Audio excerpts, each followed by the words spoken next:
I wish that treatment had been around when I was there, because 7 weeks would have been a lot nicer than the months and months of treatment that I went through.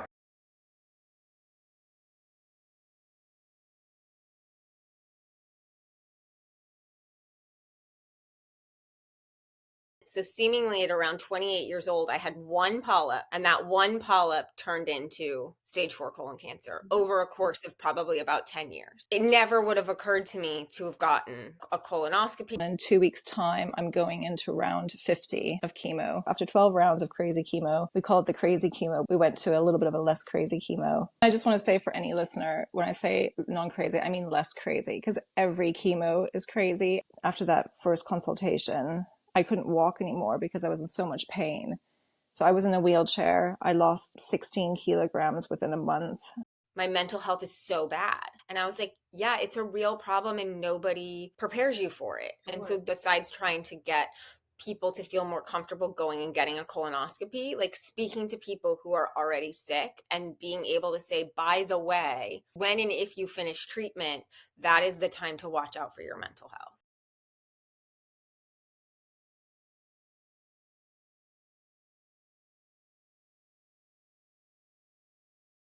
She was a little over 24 hours old at that point, and my brain kept saying, this is going to kill you. You're going to die. Why get her attached to me if I'm not going to be there to raise her? It's nothing that's ever going to go away. It's affected me in some way, either physically or emotionally, from the day she was born, and it's difficult that she doesn't know who I was before the cancer. Like, I wouldn't wish oxaliplatin on my worst enemy. It was terrible.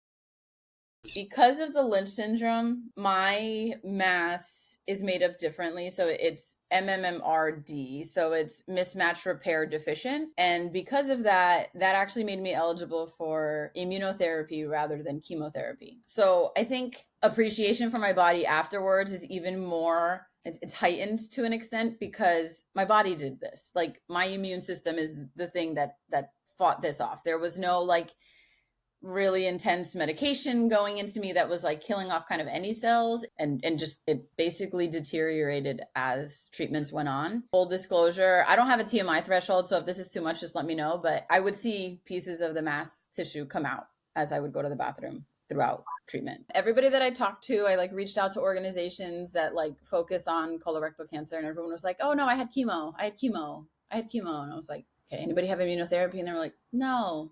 Like, okay. You're like, oh no, now what?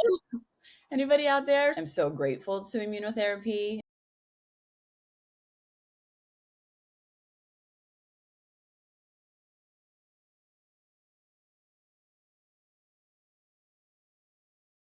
Side effect wise, it really didn't impact me much at all. After treatment days, I would get like a few hours after the infusion, I'd come home and I'd be kind of like I was about to get the flu. Like the night before you go to sleep and you're like, I don't think I'm going to wake up feeling great tomorrow.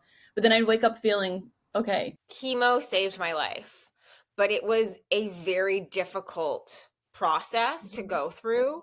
And so if there is something that we can find that will work in the same way but will have less of an impact on the person's body, then I think that's great. I didn't qualify for any immunotherapies because my understanding is that they work specifically with different genetic mutations and then under certain criteria. And I just think, as always, when it's something that affects you, you just wish that there was more funding to be able to flush these things out further to help more people.